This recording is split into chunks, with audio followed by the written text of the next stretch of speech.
and gentlemen, it's been almost 4 or 5 months since I've had my last OldSoulz interview, and I am incredibly blessed today to have the one and only Vincente Lopes with an S and not a Z. And so let me just say really quickly, he's going to give his introduction and whatnot. Thank you all for being patient with me for these last few months, getting resituated back in China and whatnot. As you know, we focus on how do you know what you know and when do you know it. We are exploring all the various understandings as it relates to consciousness, as it relates to being here before, all the very interesting things as it relates to spirit, consciousness, and all those things. Science, you name it, you can find it here.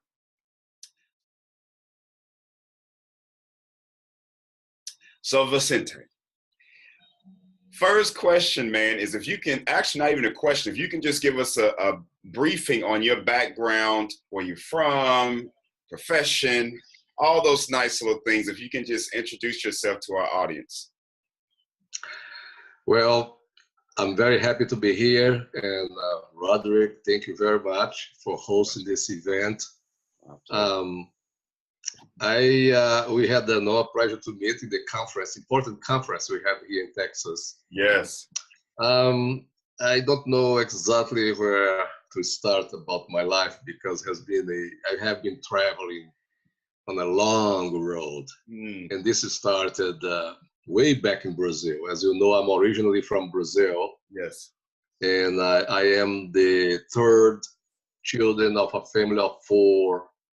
And my father was a kind of low middle class farmer. My mother was a teacher.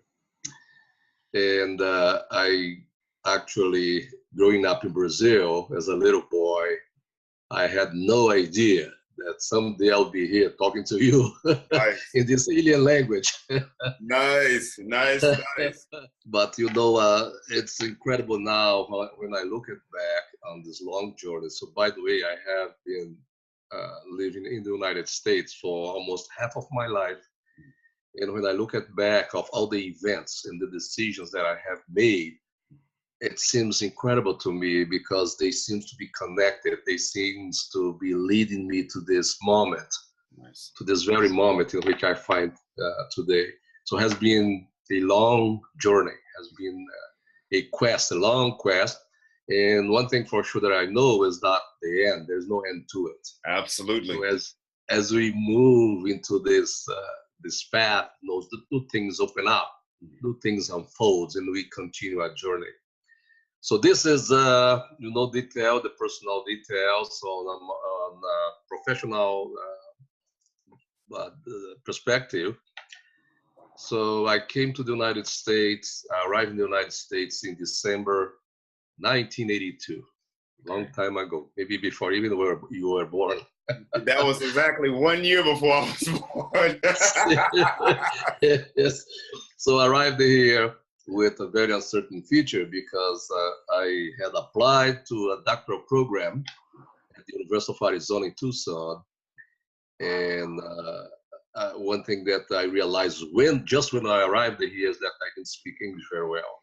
So it was tremendously unknown feature. But anyway, I arrived here in the United States in December 1982. I started doing my doctoral program in the field of hydrology and environmental management. And I graduated in 1986. And then I worked on a grant with the USDA, Department of Agriculture, for 2 years. And then in September 1989, I applied and was offered the position at the University of Arizona. So I became teaching in the University of Arizona. Vincent, can you mention the title one more time? It somewhat cut out. The title of my doctoral work? Yeah, you can mention your doctoral work, but I think I just heard you say that you had got a position at the university as well. Is that right? Yes, at the University of Arizona. Okay. So I also graduated from the University of Arizona in Tucson in 1986. Okay. And I worked for the USDA for 2 years in a grant before taking a position at the University of Arizona in September 1989. Okay. So I was a faculty member from there. There I went while at the University of Arizona. I had a chance to go on sabbatical to England. So I lived 1 year in England. Yes. So then it was a wonderful experience. Then I came back, and in January 2005, I moved to Texas. I took a position at Texas State University, and I have been here since then. One of the greatest achievements in my life in this period was a Fulbright position in Germany. So I lived 1 year in Germany, and I was teaching a German university at the University of Bremen. Bremen is in northern Germany, close to Hamburg. Wow. And for me, this was a great achievement because as a young Brazilian, when I came here, I knew about the Fulbright, but I also knew that the Fulbright was open only to American citizens. I see. So I had the dream, hey, I wish someday I could be, part of the Fulbright program. So Vince, if you can, I've heard of the Fulbright before, but can you share what the Fulbright is, and then we can go from there. Yes, Fulbright is a beautiful program of the United States with, I think, almost 250 countries. So it's a type of program in which American scholars are selected to go and teach or do research, and in a sense is to promote relationship and cultural exchange between the United States and different countries. So to get a Fulbright scholarship is very tricky because there are basically 2 main requirements. One, that you have a sound project, that what you are proposed to do when you write the proposal makes sense. And secondly, that there is a reason for the country that you are going to. I see. So talk to me about, I started off with, how do you know what you know and when do you know it?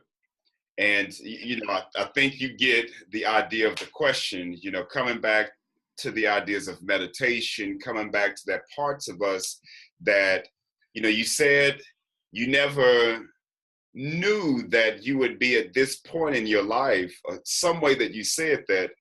And then you further went into saying that everything that you've experienced have led up to this moment. Can you share with us, what does that mean for you in terms of, that sense of knowing about your journey, but not necessarily knowing? Yes. Well, that's a very good question. And as you know, as I mentioned earlier, I got this degree in hydrology. Hydrology is the science of water. So I studied water, the hydrological cycle, and also the management of watersheds, or river basins.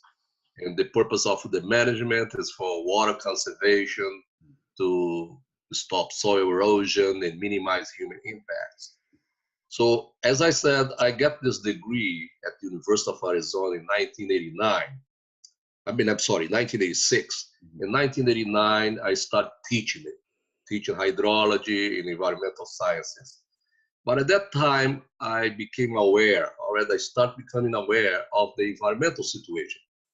So I was especially concerned about the human impact upon the environment, the destruction of habitats, and the extinction of species, and the degradation of water and air. I started being very concerned about, and start trying to do something about it. And I thought, in my position as a teacher, so I have to some way to bring in this information to my students. But this started happening more or less in the mid-1990s. But at that time, I remember very well, my tactics was to scare them or make them to feel ashamed. So I came with this, very pessimistic perspectives about the world and how bad we are doing, we humans were doing, and that we absolutely had no future if we wouldn't change our way of being. So, and that was a tactic, type of tactics that I used for a long time. But in early 2000s, I started realizing that maybe that's not the way to go, because trying to scare people about the situation and making them to feel shame, and that may be irresponsible, that may be not the right way. So I start doubting about my approach. And then I came out reading some books, and these books start showing me a different perspective. The first important book that I read at that time, and this book was published in early 2000, was a book by a cultural anthropologist called Thomas Berry. I don't know if you have heard about it. So he wrote a book called The Great Work. And this gave me a very, very different perspective. Later, a book that was published more or less one year after that was by another historian called Theodore Roszak, and he wrote a book called The Voice of the Earth. And one third book that I read that was also more or less published at the same time was a book by a very famous physicist called David Bohm. And he wrote this book called The Wholeness and the Implicate Order. So these three books had a very strong influence on my thinking, because instead of using a scary tactics as I was using, they were promoting a vision of interconnectedness. In a vision that would invite us to connect at an emotional and spiritual level.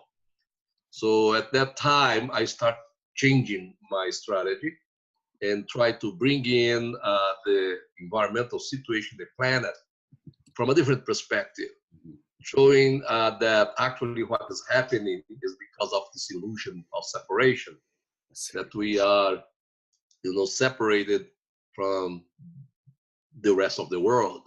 And then according to these books I started reading, that the perspective is different, that actually we are deeply interconnected.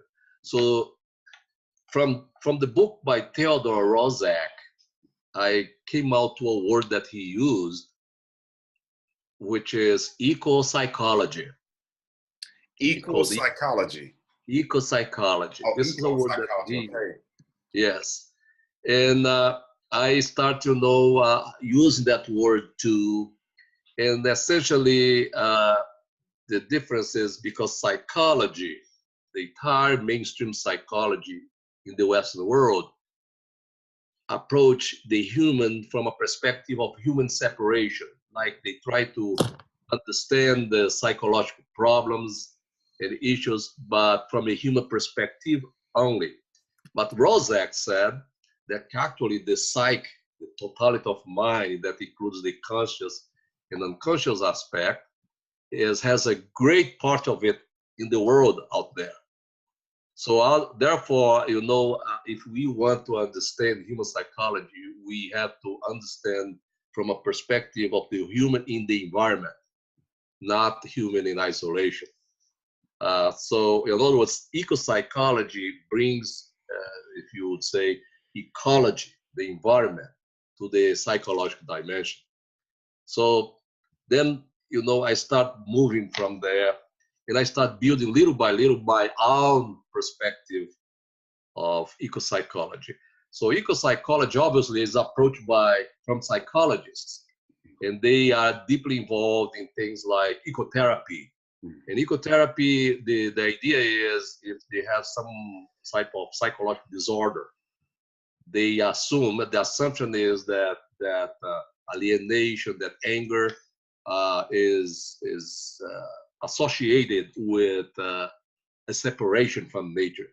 So they promote, therapy, instead of being conducting the office as usually traditional psychology does, is done in nature. They take nature walks.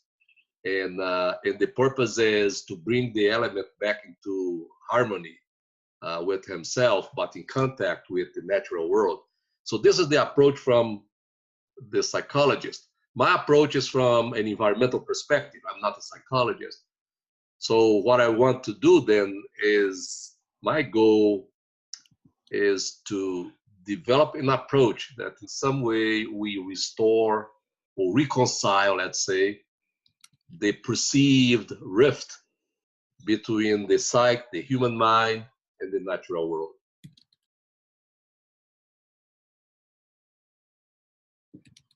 So I start building my own version. I'll tell you here because they may be open up a possibility for more discussion.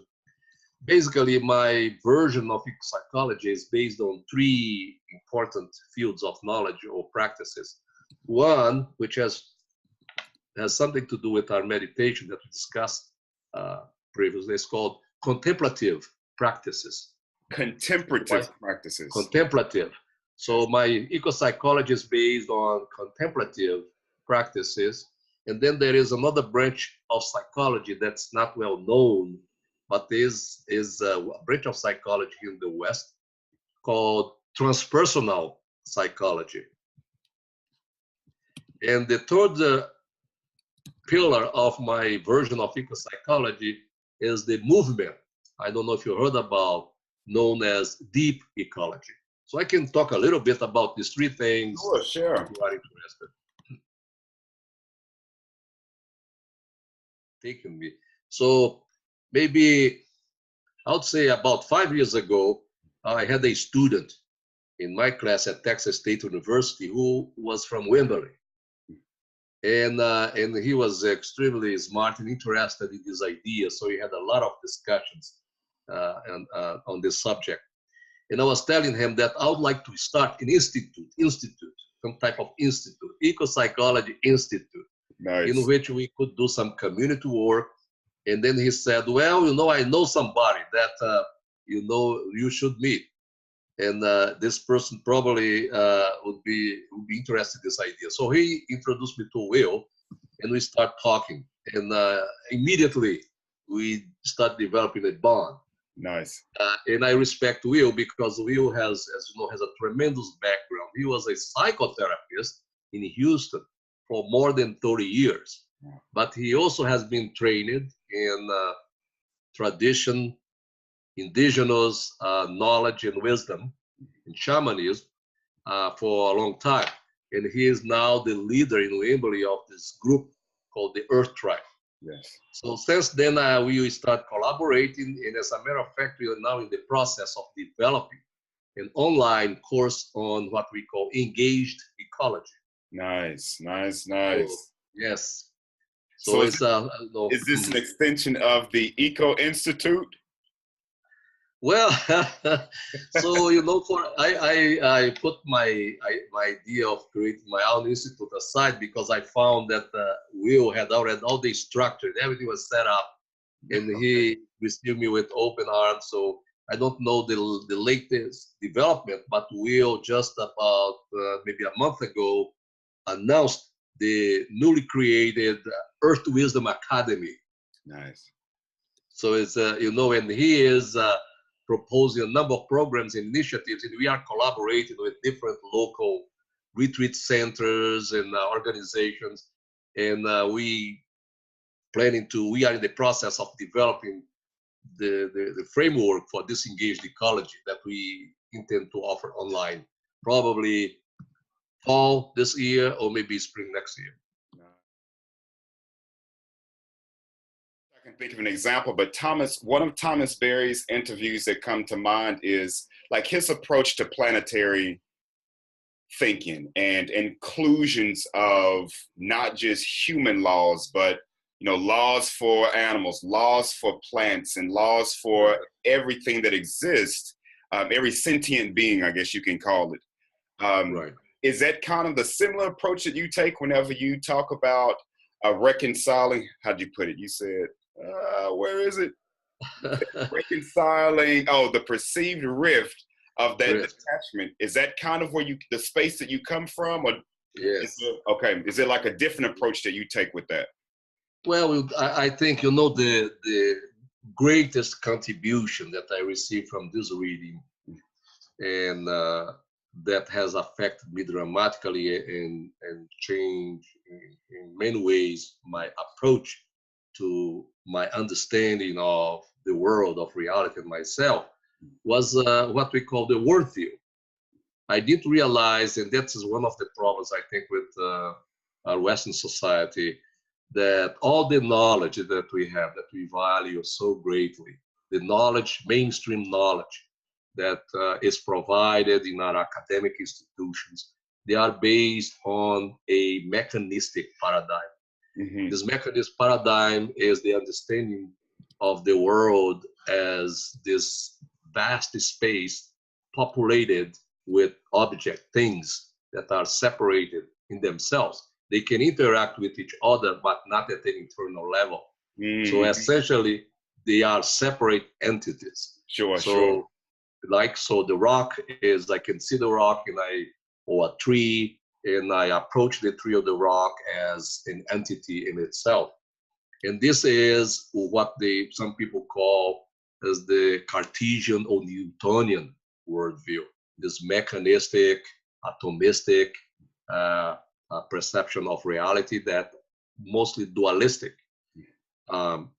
What I found out from these books, these early readings, is a different vision of the world, that actually everything is process.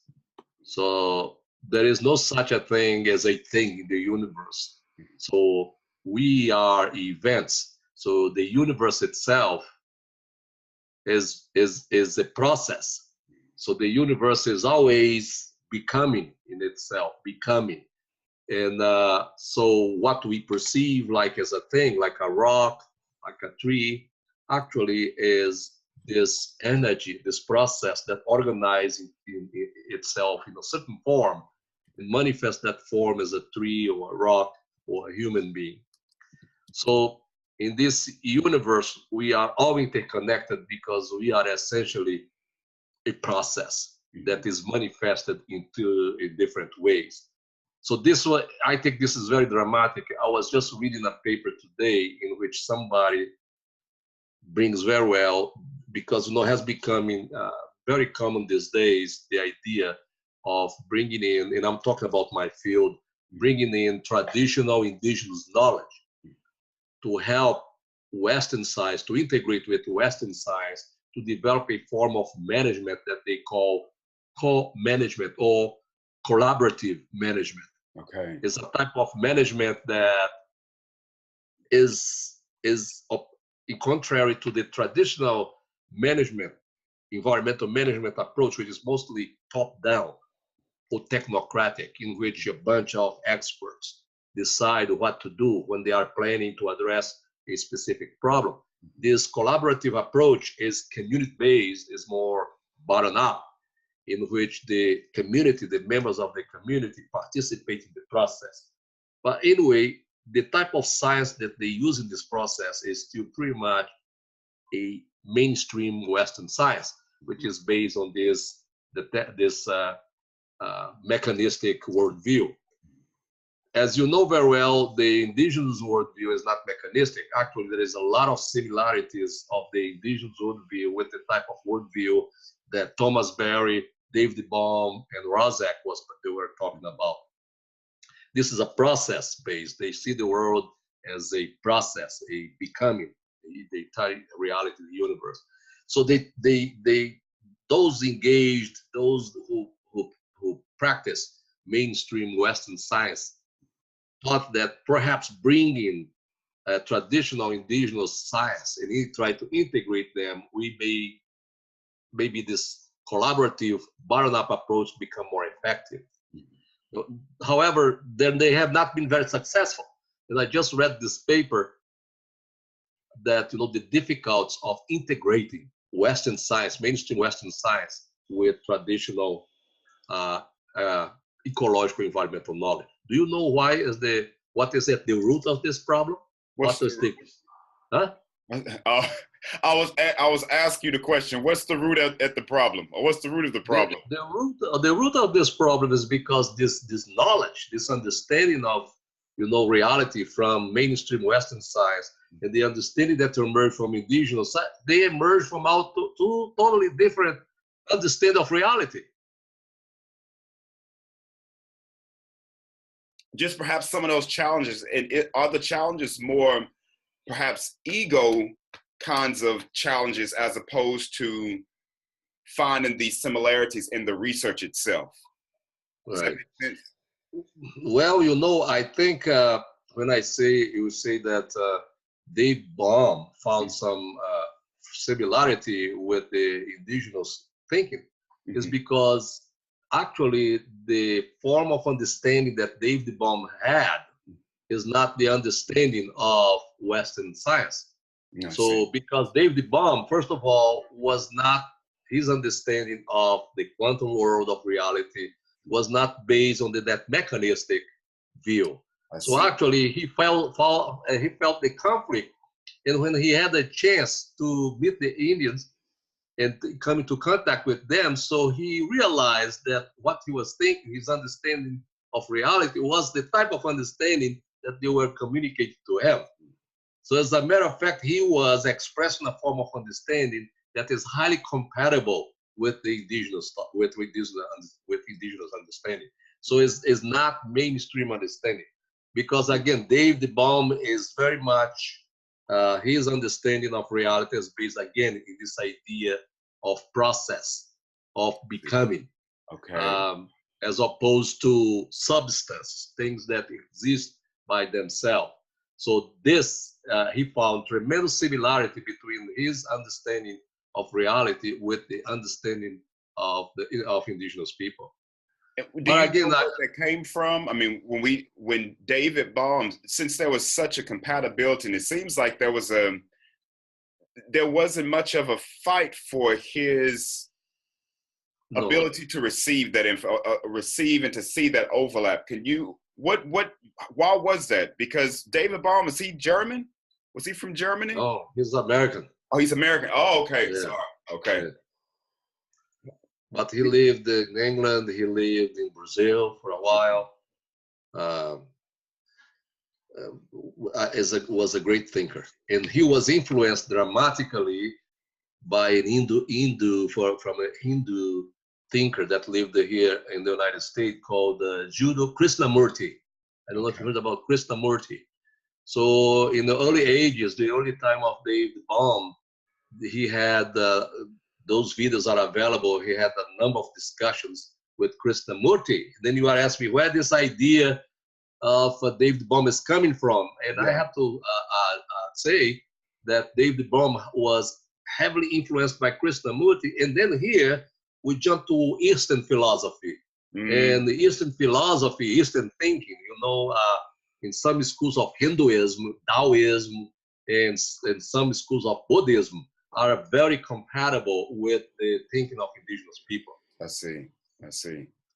So I would say that from Baum's conversations with Krishnamurti, he probably started developing his own view of reality. Then he was amazed to him that later, when he came into contact with indigenous people, local Canadians, right? The Blackfoot. Yes. Blackfoot.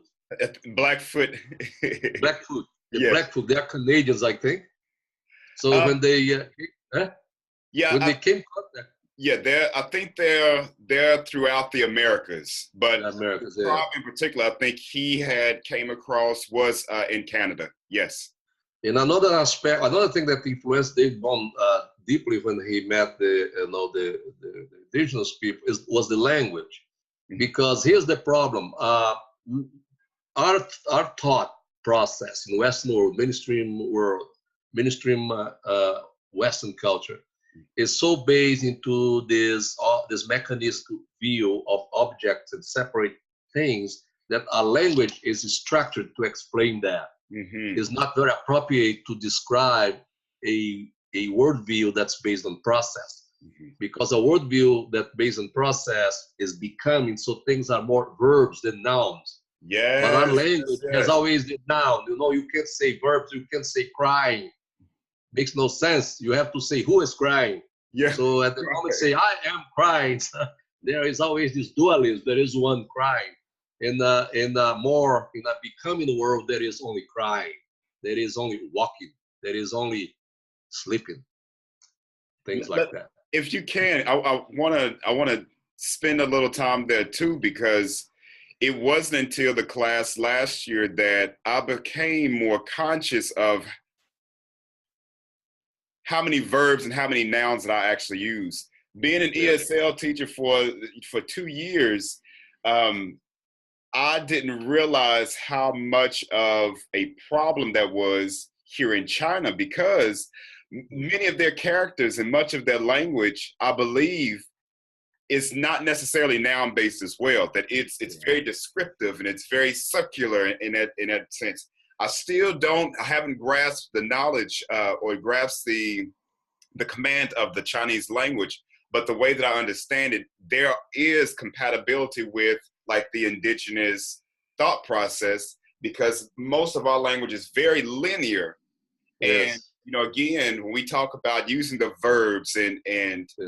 I didn't realize how much that had an impact just on my personal psychology, and how we talked about duality, how you name something and then it stays within that container of that word. It is just that. But the example that was given about the river, you never see the same river twice. And so that whole concept has just been shifting me since then. But can you maybe speak to how that has influenced maybe your thinking and the way that you approach your work, of perhaps becoming more aware of the nouns and the verbs? And was that something even in your home country, was that something that was always present with you to distinguish that? Well, you know, I have not solved the language problem. Okay. No, I man. Yes. So, but it's the only way I can communicate, but I'm aware of it, what it means. You know, I know that our language is very dualistic, but the way I approach dualism is the way that the Chinese approach dualism, is yin and yang. So actually they are polarities, and one does not exist without the other. So therefore I approach this dualistic world that we live in, the black, the white, you know, the night, the day. And I understand that they are expressions, but they are relative. They exist only because the other one, the presence of the other one, they are not absolute. And the problem we have with mainstream Western culture is because they take those polarities as absolute. And that is one of the major problems in our Western religions. They make a tremendous effort to eliminate evil, to have only good. So we can't have good if there is no evil. Right. Because if you live in a certain dimension in which the only thing that there is there is good, so how do you know that it's good? The only thing that we know that something is good is because we compare it to something that is not good. So therefore, you know, this duality is relative. White exists only in the presence or understanding of black or dark. So if we are unaware of the dark, if we come out and meet a dimension in which the only thing that is there is light, there's no dark. So they don't know what dark is. So these are these polarities in our language is very dualistic, and we are continuously expressing ourselves in terms of these polarities. And to me, it's okay because perhaps facilitate understanding. But what I disagree is to take those polarities as absolute. By absolute, I mean as existing by themselves, independent, that they are a thing in itself, independently of the other. And what I'm saying is that they exist only because of the other. And this is very important because my sense of individuality, my personality, actually is built with your presence and with the presence of others around me. So we are all interconnected. And so in a sense, we are relational creatures. So what I know about myself is because of the presence of the others around me, including the environment in which I live. So the interesting thing, I like to ask some of my Christian friends, deeply Christian that talk about too much about heaven. Uh-huh. And then I ask, okay, if you die and you go to heaven, how do you know that you are in heaven? Because this is a problem. Okay, if you are in heaven, you are supposed to have transcended all dualities. At the moment you transcend all dualities, they dissolve. Okay, they disappear. The same thing as you find a monk on the road and you ask, are you enlightened? And the monk says yes. Then you can say you are a liar, because the true enlightened monk wouldn't know. Wow. As long as you see, as long as I say I'm enlightened, because I'm still aware of me, the one who claims to be enlightened, and as long as I'm aware of me, the one who claims to be enlightened, I'm still living to that dualism. And enlightenment by itself is supposed to be a state in which you transcend that dualism, so they dissolve. So there is no dualism. For example, there is no one that is enlightened, because the one is that self that drops. Wow, wow. I really appreciate that analogy, and there's a few other follow-up questions I have with that as relates to Ken Wilber's 4 quadrants. I'm enrolled in the integral flourishing class right now, and we are that's like the touchstone of the class is dealing with Ken Wilber's perspective on the 4 quadrants: the I, it, we, and its. And also the inclusions of all realities happening at once, dealing with the ideas of duality as well.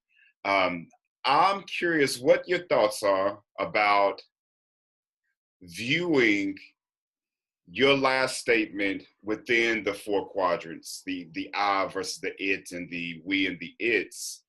What's your thoughts about viewing reality in that kind of perspective or that lens? And then I have another question, but I'm going to wait for the second question. So what's your thoughts about that?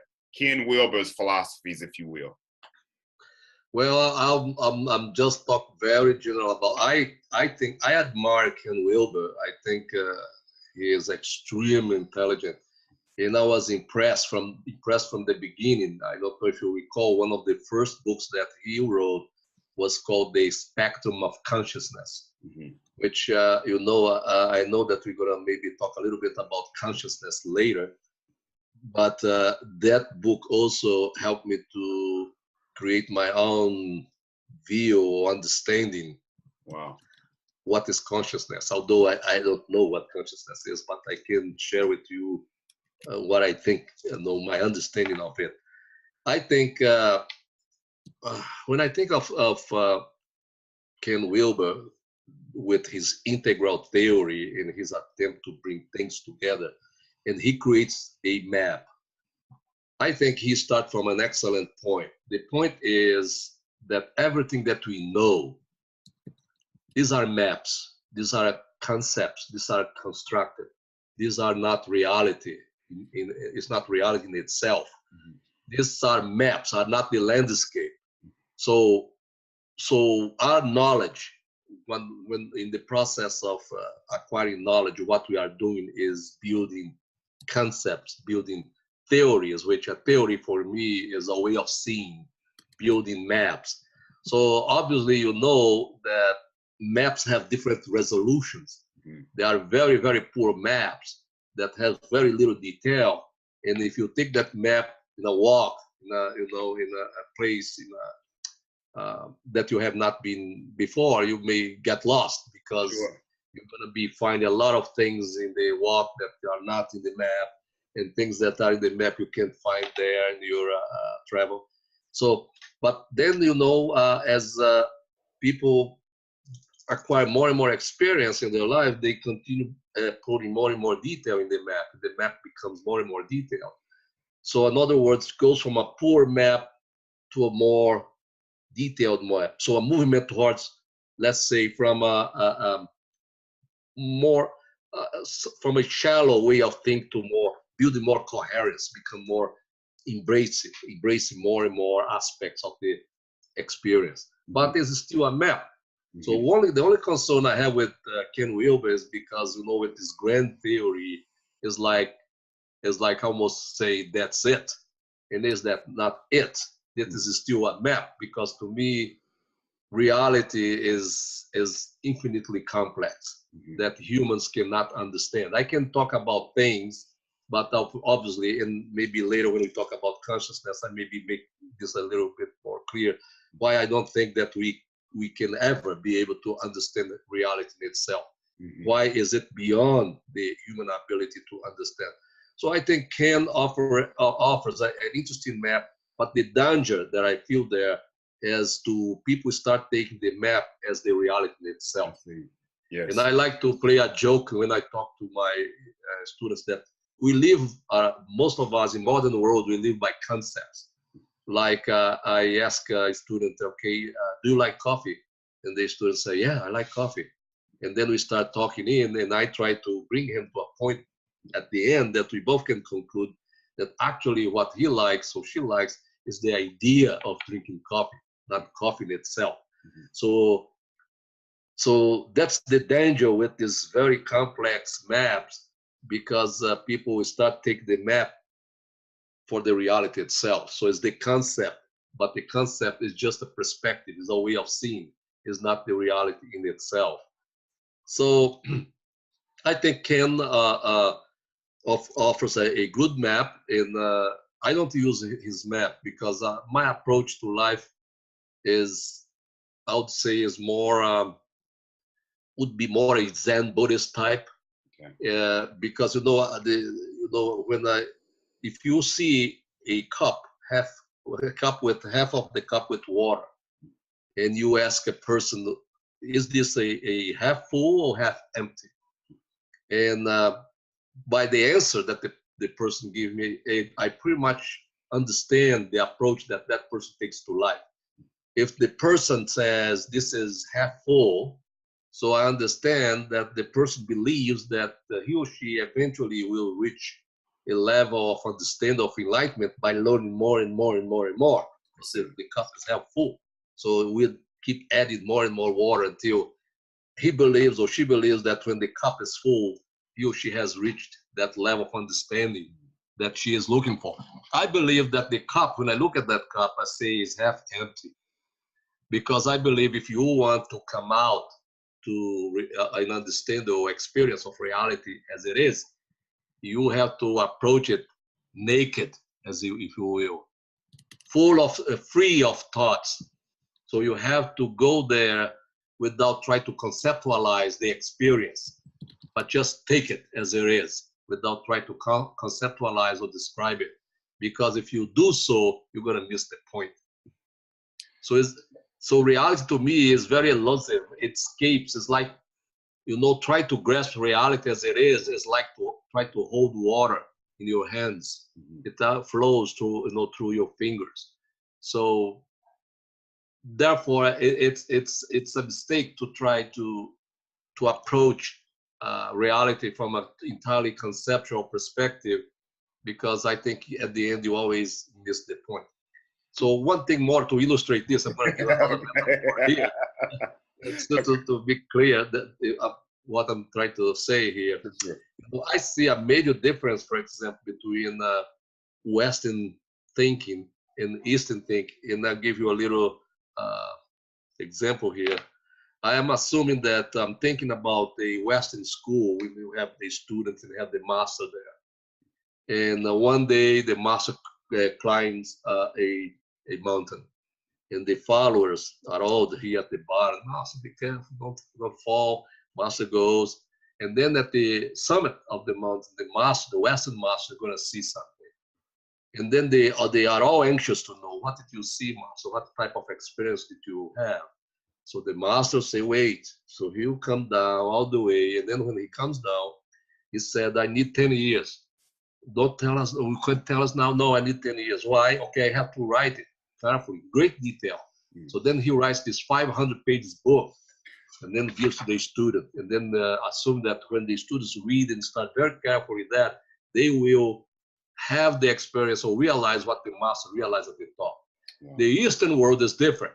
The Eastern world, the master climbs the mountain and the students are all there. And then when the master come down, the student asks, what did you see, master? He said, go there and see by yourself. I see. the master said, he won't tell to explain or say, because the point is, if you have this profound experience and somebody asks you, Rod, what was it?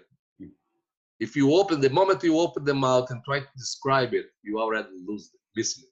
I see. So because there is no way that I can express my experience. I can talk about the concept of that experience, but not about the experience itself.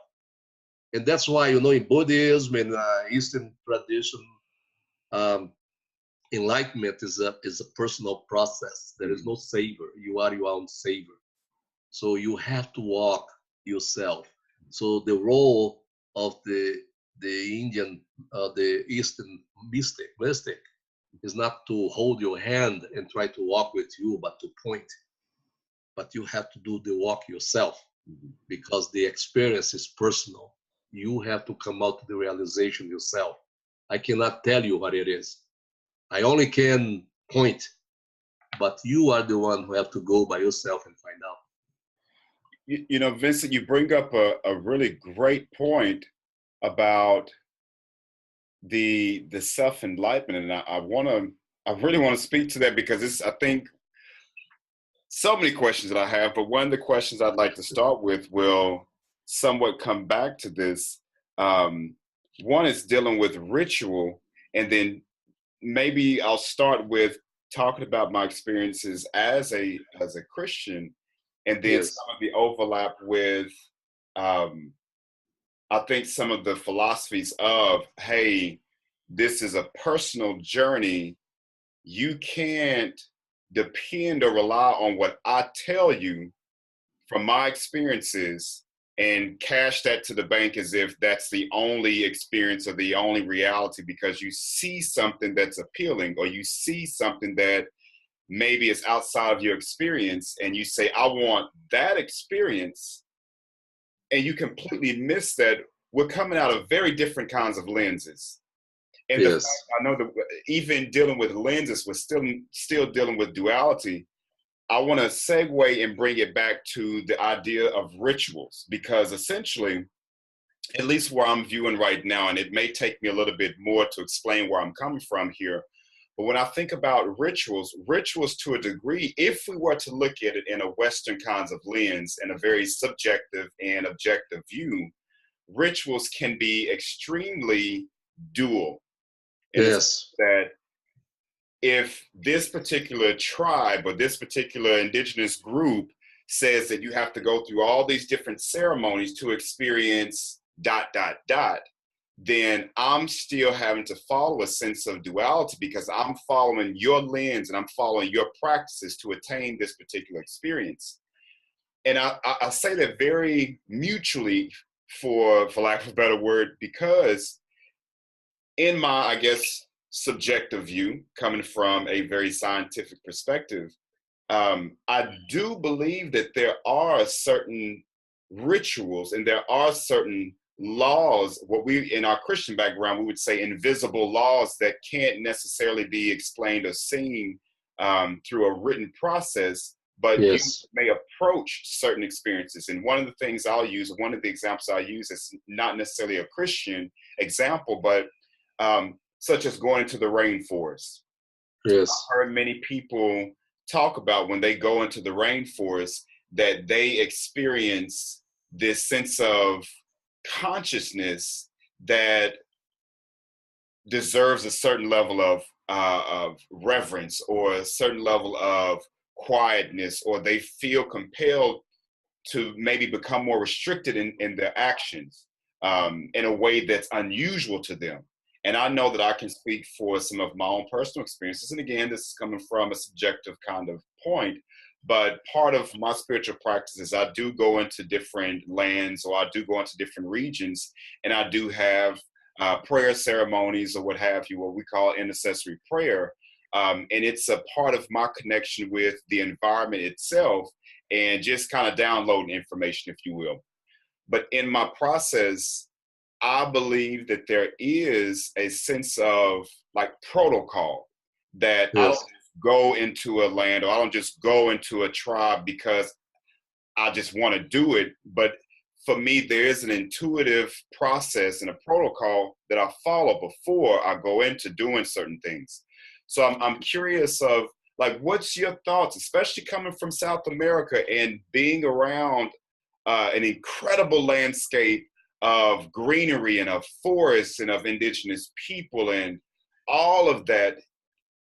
Do you connect with some of that in terms of ritual, where you have exposed to some kind of ritual, and do you align yourself with that kind of ritual to maybe receive more information, or to, I don't know, show your reverence to certain lands, to a universe, or what have you? Can you kind of speak to that? I know that's probably like a lot that I throw in. It wasn't a great question, but hear my heart on that, man. Well, Rod. Well, you know, always when people ask me about, you know, my experiences in Brazil, but it's difficult for me to talk about. Okay. Because first of all, I believe we are a process. As you said, we never step in the same river. Mm. So I believe I'm not the same person that I was there. No, I have changed dramatically, and we are all changing. Mm-hmm. And one of the difficulties is, although I lived, I think, in a very rich environment, in which, you know, I believe others who live there now are having these fantastic experiences. So there were opportunities for me to get engaged myself into those experiences, but I was in a different level of vibration, on a different perspective. So I was, you know, a young student. I had these dreams. I want to become a university professor, and I know that I had these steps to follow. So I was deeply embedded into the mainstream thinking in such a way that I was not paying attention to other things that were involved. So this was the early stage of my life. I was truly focused on my profession. Believe it or not, coming here in the United States, and after working here for a while and meeting people, I know certainly I start develop this different perspective and open up to the surroundings and the new experiences that are available, which I believe are available in Brazil, are available in China, are available everywhere. Yes, yes. Because one of the things that I think, I believe that doing a pilgrimage to a sacred place, right? Going to a sacred place that people believe can have some psychological influence in some people. But I believe that what is here is everywhere, and what is not here is nowhere. So I don't go to any place. I'm not going to any place to look for anything, because if it's not here. So in other words, because this is all expressions of the same source. Mm-hmm. So I may not see it here where I am, but it's here. And what is here is everywhere, and what is not here is nowhere. So it's an illusion to think that if I want to be enlightened, I have to go to a certain place, because that place has some qualities that this one does not. Well, this place has quality. That is why I believe you can be enlightened even if I live in the middle of New York. It's all dependent on how you approach the surroundings, how you it depends a lot of your mindset. So again, I don't know if I answer your question, but obviously I recognize now that I live in Brazil in a rich environment, but I was in a different mindset. Yeah. And now actually this transformation took place here, because as I said, it started happening in the early 2000s, late 1990s. And I came to the United States in December 1982. So I lived a good life in Brazil, but I was very much focused in developing profession. But here I'm another frequency, let's say. That here my understanding now, as I was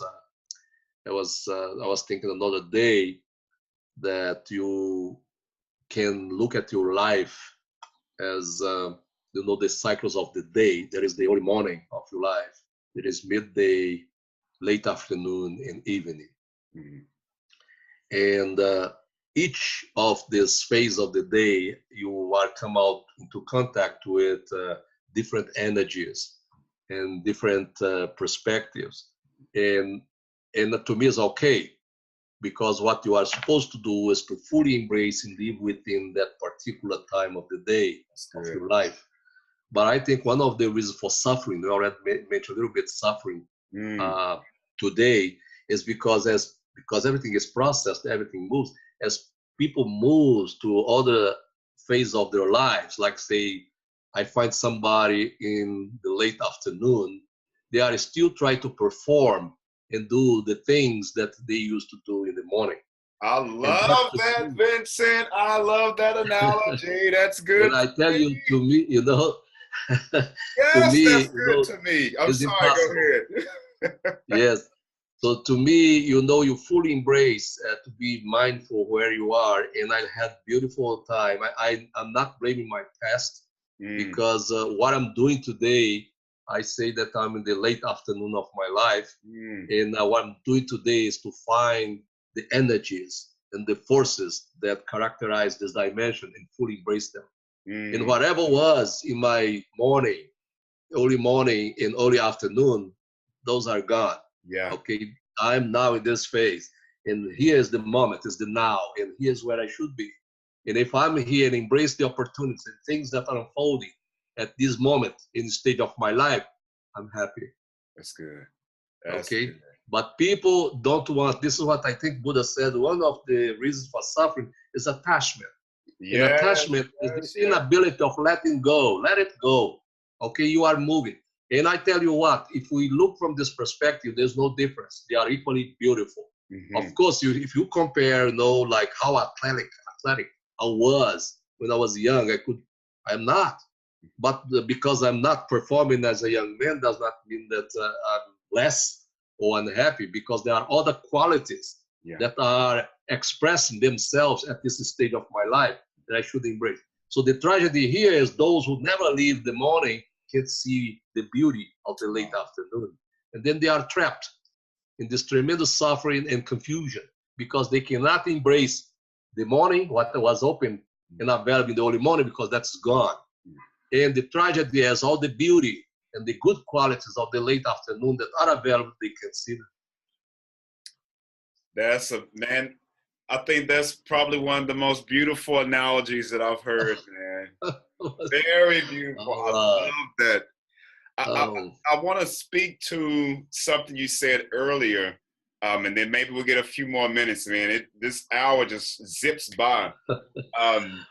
I want to speak to the point of what is here is everywhere, and what is not here is nowhere. Right. That is such a fantastic analogy as well, because I think in my travels, and that hasn't been much. Now, I'm not sure what's flashing. Your lecture screen is flashing, but yes, so I don't know why. Okay, is it still? I'm not sure. So why is it flashing? I don't know if it's maybe lighting back there, but I can still hear you and see you. So we'll leave it alone so we don't mess up anything. Or I don't mess up anything. I moved here to the window here a little bit. So maybe maybe because the sun is setting or something over there. It's that time of the day, man. It's that time of our day. That late, no, only evening. Yes. And you are in the morning, huh? Yeah, it's the morning here. Yeah, the sun's coming up here and setting on that side. Yes. You know, one of the things that I haven't had much of a conversation about it, but you make me want to have more of a conversation about it. And I know I don't want to spend too much time here, but it's the idea that you have to go somewhere to find yourself. And I won't put any rules or regulations on that, because whatever someone's individual process is and whatever their beliefs are about their process, I support it, whether I agree with it or not. But as it relates to me, I find myself having these small conversations and adjustments in people's understanding that I'm not coming here to China to find myself. I didn't leave the States, and I didn't necessarily leave from New Mexico or from Chicago or from Texas necessarily to find myself. What I have found is incredible relationships with people that have helped to expand me in a way But I think what people are seeing on the outside is when you travel here, you travel there, is that, okay, I got to follow your footsteps and I got to go this way because, you know, that's going to allow for me to have the same experiences that you had. And you know, it's almost this, yes, you know, exposure to new things is going to, I think, naturally enhance our experiences as a person, as a human. But in terms of saying I have to go to this location, or I have to be a part of this institution and get this degree and be a part of this church to be the best of me, it's like, as we've been mentioning, I think the theme that's coming back around is that it's all a part of process. And depending on your morning, you know, are you at the morning time? Are you embracing what the morning is giving you? Are you at the midday? Are you embracing what the midday is giving you, as opposed to trying to live out of a time or live out of someone else's space to attain who you already are? Yes. That's beautiful, man. I love it. Yes, yes. So I think this is important because I think, you know, we here in the West, we talk too much about happiness and anxiety to be happy. And this is another mistake, because if you believe that this is all interconnected, these things we are talking about, you believe that what is not here is somewhere. That is what this is the illusion that, you know, for example, that you can attain happiness from outside. Because if I am here looking for happiness, but I know that what would make me happy is not here but somewhere, that is telling me that somewhere, which is another place not here, that if that place is giving me happiness, is the belief that happiness is something that can be achieved from outside. And I think it's highly problematic. Absolutely. Because, for example, consumerism, for example, in the modern industrial society is a very complex phenomenon. But one of the roots of consumerism is anxiety, is people try to be happy. And they believe that by acquiring things, having things, will make them happy. And we see people in this cycle. They go buy things, bring it home, and the things entertain them for a while. And they stay happy for a few days, and then they get bored and then need no things.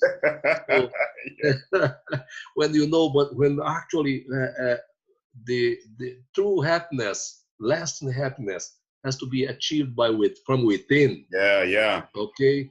And then if you look for that happiness from within, do you need to go somewhere? Everything that you look, the great qualities, you know, are within, is all with you. So that's what I say, whatever you are, everything that there is there. What is not there, there is nowhere, because everything in the universe, if you move towards within, so everything is there with you. Because who are we? We are we are the universe. So this sense of lacking, that we need something else to make us, I have to have this degree, I have to go to this place. There is this sense of lacking, because it's all this understanding that our completeness will depend on something that we add from outside. And the reach of completeness is something that we build from within. That's good. If we believe that understanding, so everything that you need, you already have it. There is no place for you to go and look for.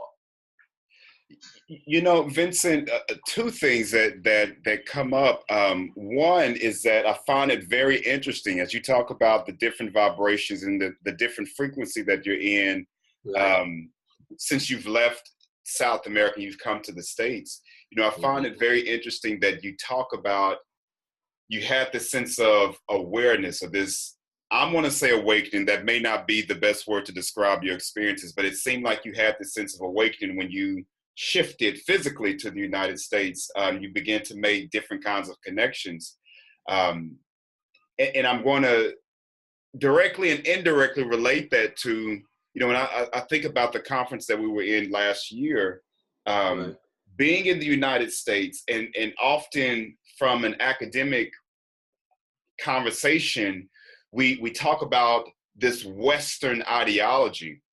Right. And it's, you know, to a degree, I mean, we understand that it's very present in terms of how we guide the educational systems and how we have created this sense of separation.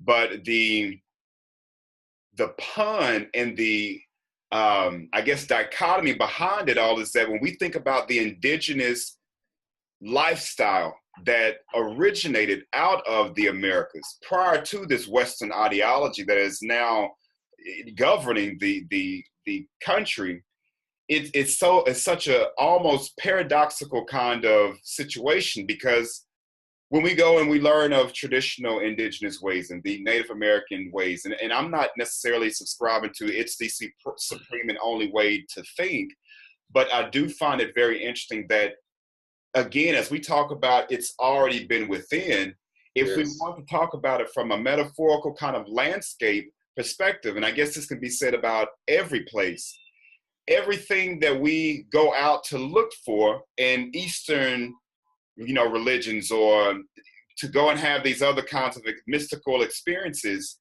we've already had that in our land, in the Americas, before, you know, any of these other things kind of came in and brought different influences. So I think that that within itself says a lot about us not having the realization about what's within our own regions and what's within our own places. I appreciate the great ancient cultures here in China and all of the traditions and the very rich culture that's here. But I'm also aware, and I think that the New Civilization class has helped connect that piece, that it's where I was, you know, before. That same, very different in terms of how it's been manifested or presented, but that same commonality of withinness was already there. And I'll say this from Dwayne Elgin, the Living Universe course that just really blessed me, man. Great guy, right? Yes. But he talks about the Book of Thomas, which I have a much greater appreciation for than I have in the previous years, because, you know, in my background of Christianity, you know, it was only what was the books that were canonized in the Bible were the only ones that need to be honored and acknowledged. And of course, the Book of Thomas did make it in there for, I'm sure, many different political reasons and whatnot.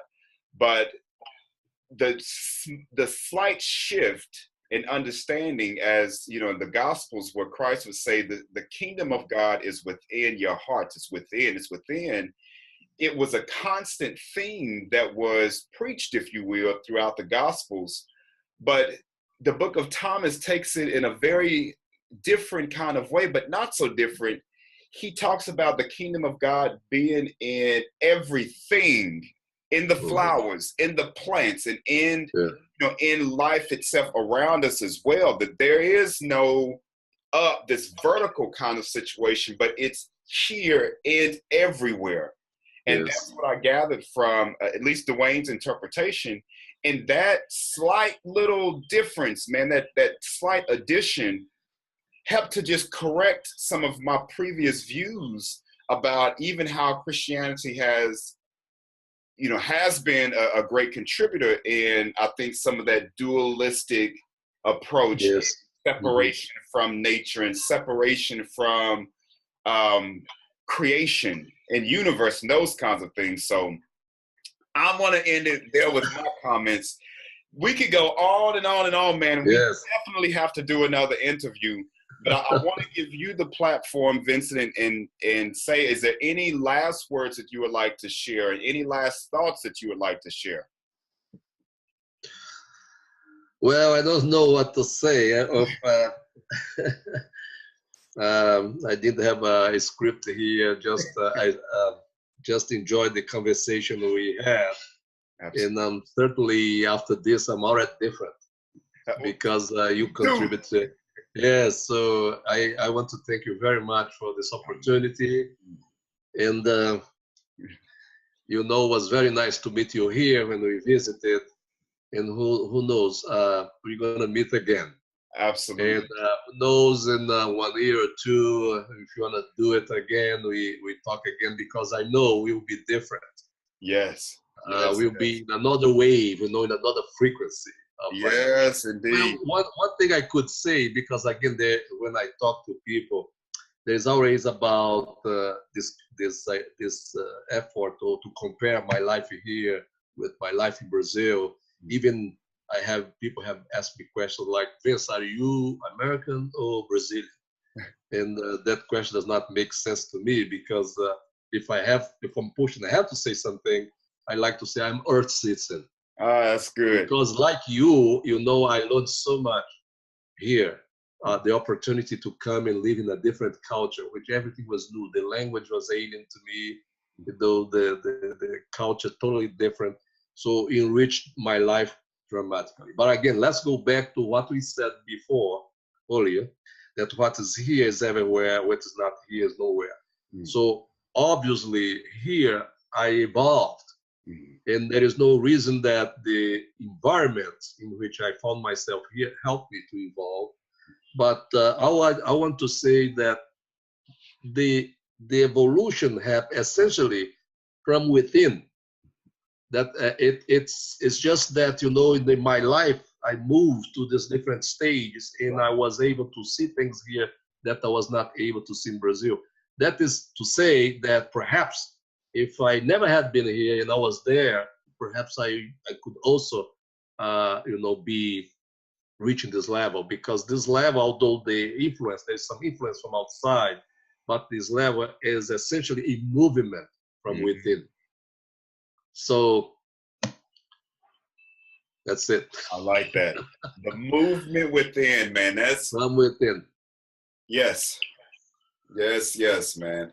Well, Vincent, can you tell our audience if you have any material, if you have a website, a blog, or anything that you can direct them to in the event that they're interested in following more of your work?